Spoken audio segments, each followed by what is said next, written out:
لو تناهيتم إلى سر الحياة وصنعتم كائنا حيا نرى.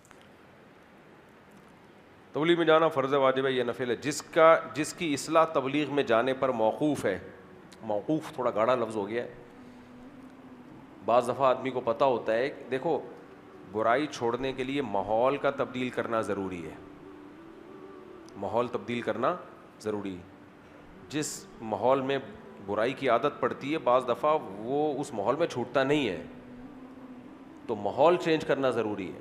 تو جس کا اپنے بارے میں یہ خیال ہو کہ میں ماحول تبدیل کیے بغیر مجھ سے یہ برائی چھوٹے گی نہیں، تو اس کے لیے ماحول تبدیل کرنا ضروری.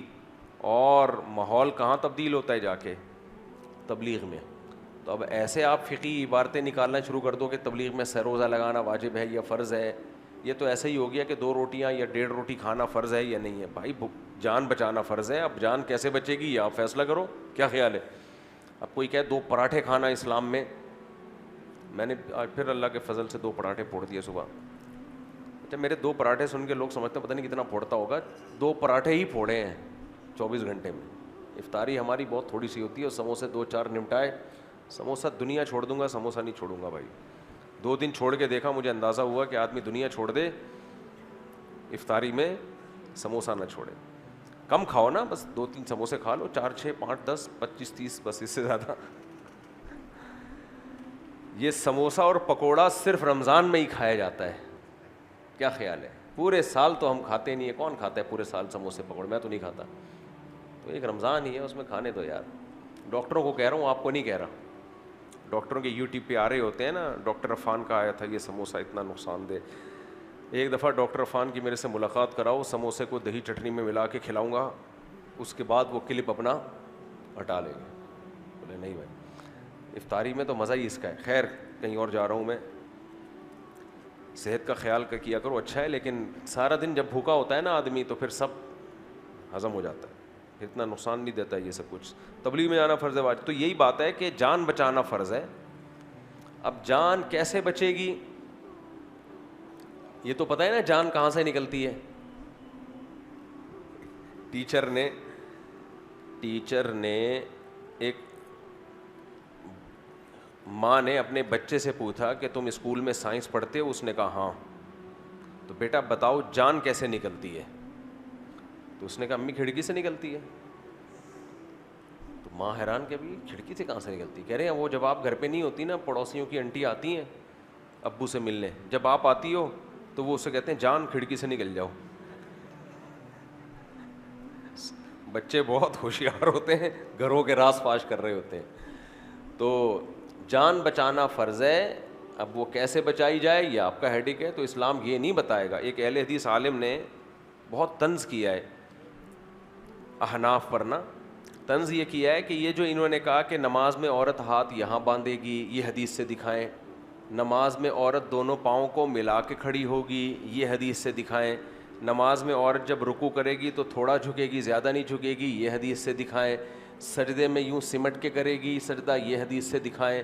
پھر جب زمین پہ بیٹھے گی تو سرین زمین پہ رکھے گی اور پاؤں کو ایسے کر کے نکال لے گی، یہ حدیث سے دکھائیں. تو اتنی ساری 15 چیزیں نکالی، اس پہ حدیث، اس پہ حدیث، اس پہ حدیث. تو اس کا جواب یہ ہے کہ حدیث سے ہم یہ دکھا سکتے ہیں تواتر عملی سے کہ عورت سمٹ کے نماز پڑھے گی. اس پر اجماع امت ہے. امام شافعی، امام حنیفہ، امام مالک، امام احمد بن حنبل سب کا اتفاق ہے کہ عورت کیسے نماز پڑھے گی؟ سمٹ کے.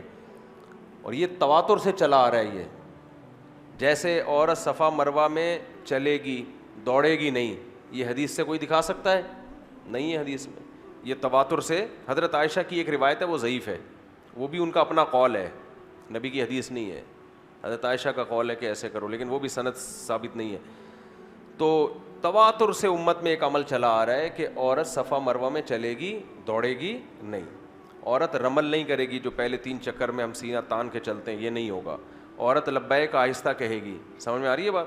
تو ایسے ہی تواتر سے چلا آ رہا ہے کہ عورتیں سمٹ کے نماز پڑھیں گی. تو سمٹ کے نماز پڑھنا یہ تواتر عملی سے ثابت ہے، اسلاف سے ثابت ہے، چاروں ائمہ کے اتفاق سے ثابت ہے. ہاں اب سمٹنا کیسے ہے اس کی ہر فقی نے اپنی اپنی تشریح کی ہے. بعض لوگوں کو ایسے لگا کہ ایسا کھڑے ہونے میں سمٹنے کا عمل زیادہ ہے تو انہوں نے کہا ایسے ہاتھ باندھے گی. بعض نے کہا گھٹنے ملائے تو اس میں سمٹنے کا عمل زیادہ ہے. تو اب اس پہ حدیث تک کا مطالبہ کرنا یہ کم علمی کی بات ہے. تو مدعی کے ذمے تو یہ ہوتا ہے کہ جو اصل مدعا ہے وہ ثابت کر دے. تو فقہا نے اپنے حساب سے لکھ دیا کہ بھئی پاؤں ملائے گی اس میں سمٹنے کا عمل زیادہ ہے. آپ کا خیال ہے کہ نہیں ہے تو نہیں ملاؤ آپ, تو آپ کے پاس بھی تو کوئی دلیل نہیں ہے اس پہ. تو یہ جو اس طرح کے مطالبے ہیں نا, اس پہ بھی حدیث, اس پہ بھی حدیث, اس لیے کم علمی اور جہالت کی بات ہوتی ہے. اس طرح کی باتیں اہل علم پہ سوٹ نہیں کرتی ہیں. تو میں یہ واقعہ کس پہ سنا رہا تھا؟ ہاں, تو تبلیغ میں نکلنا واجب ہے, فرض ہے. یہ ٹیکنیکل بحث چھوڑ دو. اپنی اصلاح کرنا فرض ہے اور دین کو دنیا میں غالب کرنا فرض ہے. اب یہ اس کا آپ کے لیے سوٹیبل طریقہ کیا ہے یہ آپ خود فیصلہ کرو, سمجھتے ہو. عام عوام کے لیے تو تبلیغ سے بہتر کوئی راستہ ہے نہیں. لوگوں کی زندگیاں تبدیل ہو گئی ہیں بھائی. ہم بھی تو سیروزے کی جماعت آئی ہوئی تھی ہماری مسجد میں, تو انہی کی برکت سے میں بھی دین کی طرف آیا ہوں. دین کی طرف تو ٹوٹے پھوٹے تو ہم پہلے بھی تھے, یعنی پورا علم دین کی طرف. ہوا و حرص والا دل بدل دے, میرا غفلت میں ڈوبا دل بدل دے.